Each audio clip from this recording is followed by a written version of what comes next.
In this video, I'm going to show you how to make text appear later in a Canva video.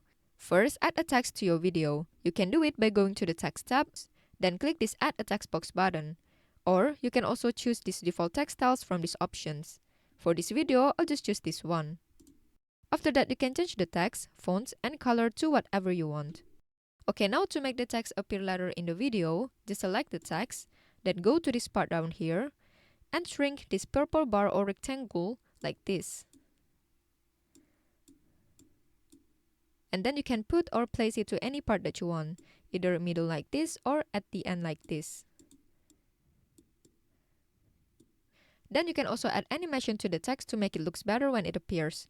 Just go to the top toolbar and click this animate option.